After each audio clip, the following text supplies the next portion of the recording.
Você acredita que agilidade é apenas para startups, empresas de tecnologia ou para grupos de inovação? A resposta é não. Agilidade não é sobre velocidade, não é sobre tecnologia. Agilidade está relacionada à adaptabilidade, à capacidade de responder às mudanças, com flexibilidade, com autonomia e com capacidade de tomada de decisão em tempo real. Agilidade está relacionada a um modelo de trabalho, a estruturas, a mentalidades, a uma cultura em torno do jeito de fazer das equipes. Na verdade, muitos dos problemas que você enfrenta na sua empresa no dia a dia relacionados a retrabalho, a reclamação de clientes, a dificuldade de solução de problemas, a lentidão na tomada de decisão, estão relacionados à falta de agilidade. Ou melhor, a um modelo de gestão que envolve estruturas, que envolve mentalidades, que engessam a empresa, que impedem essa atuação mais adaptativa. Nesse vídeo, vamos explorar as características essenciais de organizações de equipes ágeis e entender na prática como elas foram adotadas por empresas que adotavam modelos tradicionais e tiveram que adequar seus modelos de trabalho para construir equipes colaborativas, responsivas e autônomas. Fica até o final desse vídeo para conhecer esses cases. Meu propósito é te mostrar que existem mecanismos, objetivos claros de redesenhar o trabalho, de adequar os modelos mentais para construir essa autonomia, essa colaboração, essa flexibilidade no trabalho. Meu nome é Larissa Maier, sou consultora de empresas e fundei a Beyond Walls com esse propósito. O nome Beyond Walls está relacionado a atravessar paredes, derrubar paredes que existem entre pessoas, entre áreas, entre níveis hierárquicos. Só assim a gente vai ter equipes que colaboram, que se integram, que enxergam o todo e que tomam decisões com agilidade. Vamos lá, vamos começar falando dos pontos que refletem a essência dessas organizações que atuam com agilidade. A primeira delas é a centralidade no cliente. Se o cliente está empoderado, se o cliente está ativo, precisamos estar cada vez mais próximos dele, entender com profundidade a sua realidade. Muitas vezes o cliente quase faz parte do time, ajudando a desenhar os produtos e muitas vezes ajudando na tomada de decisão quando falamos de serviços. O segundo ponto é colaboração. Diante da complexidade do mundo atual, que veio junto com as tecnologias, mas também com a hiperconectividade e com a imprevisibilidade que as acompanha, nenhuma pessoa sozinha consegue tomar todas as decisões e enxergar o todo. É necessário complementar habilidades, complementar conhecimentos. E para que esse time funcione, ele precisa estar conectado. Ele precisa atuar na base da confiança e da abertura, do feedback transparente, de um espaço onde as pessoas se sintam livres para dar ideia e para criticar. Então, colaboração envolve tudo isso, né? Um ambiente que possibilite que esses talentos, que essas habilidades se complementem. Um outro ponto fundamental é visibilidade. O trabalho tem que ser visível para todas as pessoas da equipe. Se eu só enxergo um pedaço, eu perco a possibilidade de encontrar alternativas para uma solução. Não adianta uma equipe conhecer a realidade apenas dentro das suas paredes, dentro dos seus silos. Ela precisa enxergar o todo para colaborar com pessoas de outras etapas. O quarto ponto está relacionado à fluidez de informação. A informação tem que ser capturada de fora para dentro e compartilhada internamente para que a decisão possa ser tomada mais rapidamente. Ou seja, de fora para dentro, né? O que está acontecendo lá fora em termos de tendências, em termos de cliente, para poder responder rapidamente. A informação não pode demorar para subir a cadeia de comando e descer em forma de decisão. Número 5, experimentações, interações. Se a gente está falando de uma realidade que está sempre mudando, não temos tempo para planejar com exaustão e prever todas as variáveis, prever todas as situações. Vamos ter que testar enquanto as coisas ainda estão acontecendo. Iterar, né? Testar e adaptar conforme o feedback. Portanto, errar é parte do processo. Errar leva ao aprendizado. Número 6, propósito compartilhado. As equipes precisam ter o sentimento de que fazem parte de algo que valorize a sua inteligência, que lhes dê um senso de realização. O ser humano se realiza buscando excelência. As pessoas precisam se sentir fazendo parte de um projeto onde consigam empregar e desenvolver seus talentos. É uma combinação de propósito individual com propósito coletivo. Número 7, autonomia. É essencial para que a tomada de decisão seja tomada nas pontas, com agilidade. Todos esses pontos estão interrelacionados. Eu não posso esperar autonomia sem todos os outros pilares. Equipes que tomam decisão com autonomia colaboram, trocam informação, têm visibilidade, integram seus conhecimentos, têm uma missão e um propósito comum. Com tudo isso, elas serão as pessoas mais habilitadas para tomar decisão. São elas que conhecem o cliente, são elas que conhecem o dia a dia, são elas que conhecem o propósito e elas sabem para onde o grupo quer ir. a empresa quer ir. Isso é agilidade, portanto, isso é adaptabilidade e capacidade de resposta. Essas características trazem grandes possibilidades para as pessoas, para a empresa, para o cliente. Para te falar de agilidade em empresas que adotam modelos tradicionais, eu vou trazer aqui um exemplo na indústria. Imagine uma fábrica de peças de câmbio de automóveis que tradicionalmente estava organizada em departamentos, se comunicavam pouco, não tomavam decisões em conjunto e passaram a se organizar em mini fábricas, onde profissionais multidisciplinares de vendas, operadores, eram responsáveis por atender um cliente ou um grupo de clientes. Eles se reúnem semanalmente e discutem cada pedido. Os operadores conhecem a realidade e as necessidades dos clientes e os vendedores conhecem a realidade da fábrica. Eles planejam e definem prazos em conjunto, solucionam problemas relacionados a questões imprevisíveis em conjunto. Os gerentes de venda têm uma boa compreensão de como seus acordos de venda afetam o dia a dia na fábrica. Quando eles são pressionados a reduzir preços, podem envolver os profissionais da fábrica na busca de soluções. Portanto, todos têm visibilidade, todos conhecem o cliente, conhecem os desafios ao longo de todo o processo, de toda a jornada do cliente. Eles têm uma missão e um propósito compartilhado. Eles têm foco no cliente. Eles, além disso, né, eles são uma empresa localizada na Europa, onde a concorrência chinesa é feroz. Eles são os últimos que restaram lá. E eles têm um compromisso de se manterem fortes no continente, manterem seus empregos, se possível até aumentar.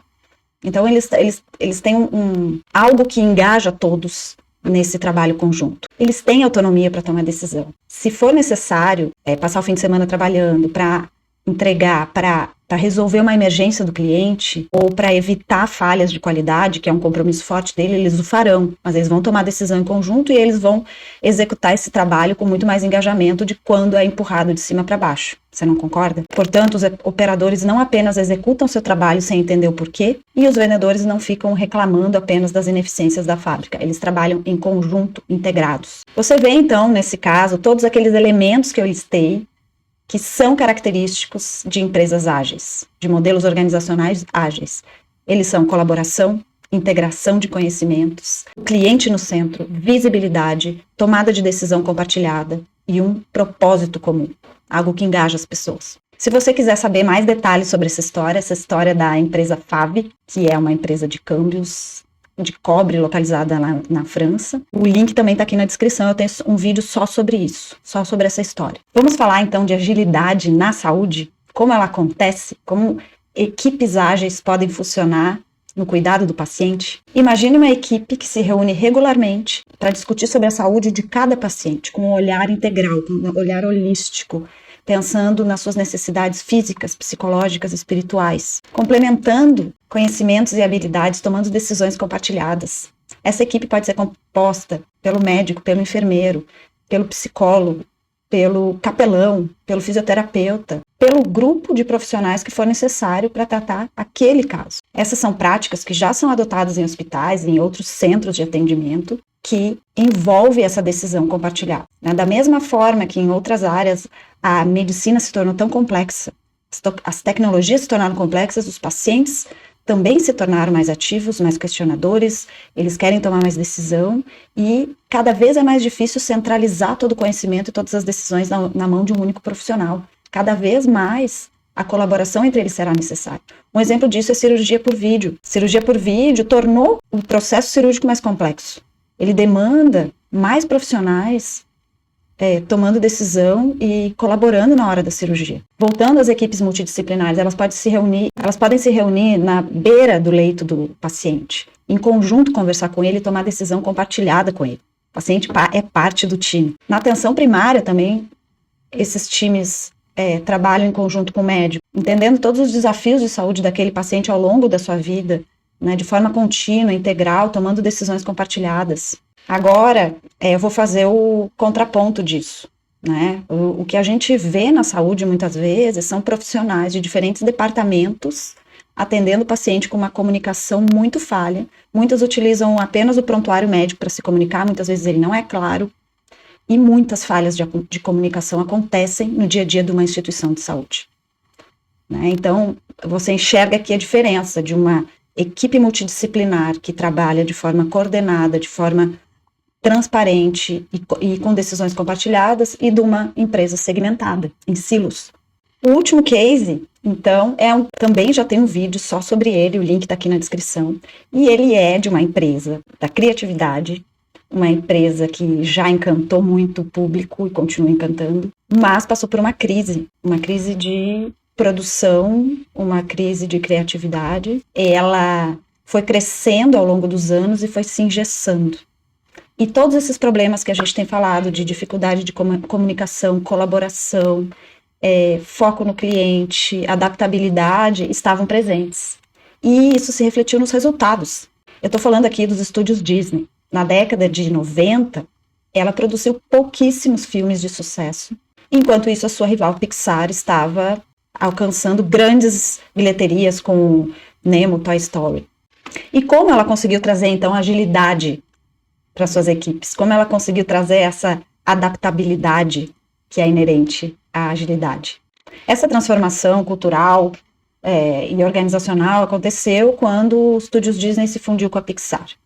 Eu não vou entrar em muitos detalhes, mas quando os diretores da Pixar chegaram lá para promover essa transformação, eles encontraram uma cultura totalmente engessada, atuando em silos. Cada etapa do filme era produzida por uma equipe diferente, existiam etapas de aprovação feitas pelos diretores, ou seja, a equipe que concebia a história não era a mesma que produzia a animação. Elas estavam em andares diferentes no prédio, se comunicavam pouquíssimo, colaboravam pouquíssimo. Elas viviam, as pessoas viviam um ambiente do medo. O foco era muito mais no prazo, na entrega, do que realmente em produzir filmes que encantassem. A transformação que aconteceu lá, muito similar aos outros dois cases que eu trouxe, está relacionada a trazer todo esse time para trabalhar em conjunto, no mesmo espaço físico. A mesma equipe que concebia a história era a equipe que ia produzir a história. As equipes se reuniam também diariamente para analisar cada minuto gravado no dia anterior, para discutir em conjunto. Outros rituais onde se traziam especialistas, pessoas experientes para dar feedback para as equipes.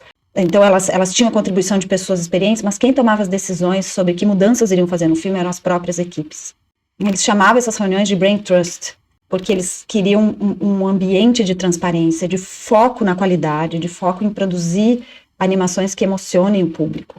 Então foi toda uma transformação cultural também, de construir confiança, de construir transparência, e com isso, conectividade entre as pessoas, coesão dos times. Portanto, mais uma vez você vê aqui nessa história os mesmos elementos. Centralidade no cliente, o que vai emocionar o público, que animações realmente vão atrair o público. Esse era o foco das equipes. Não era prazo, não era eficiência, não era custo. Colaboração, não preciso nem dizer, as equipes precisaram aprender a colaborar, a se comunicar, a dar feedback.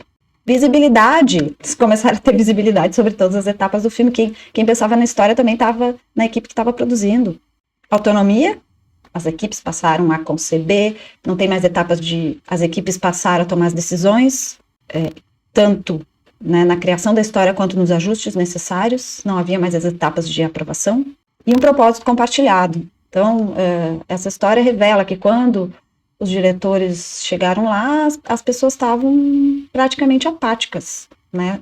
Elas não tinham mais aquele senso de propósito, aquele senso de um local onde colocariam seus talentos para produzir algo excelente.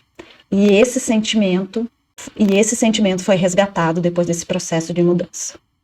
Eu espero, então, que você tenha gostado desse vídeo, que você tenha percebido as conexões entre essas três histórias. O meu propósito foi mostrar que a agilidade, ela pode acontecer em empresa de qualquer setor, em qualquer tipo de empresa, e que ela tem a ver com isso, com equipes que se conversam, que colaboram, que têm visibilidade, que têm autonomia e que, por isso, têm capacidade de tomar decisão com agilidade. Se você gostou desse tema, se você encontra esses desafios no seu dia a dia, na sua empresa, continua me seguindo, coloca aqui nos comentários.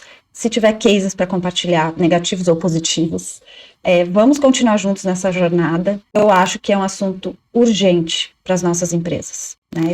Estamos vivendo um momento de empresas doentes. Hoje se fala em empresas tóxicas, em lideranças tóxicas. Tudo tem a ver também com as estruturas que estão por trás. As estruturas ajudam a mudar também as mentalidades. que são necessárias.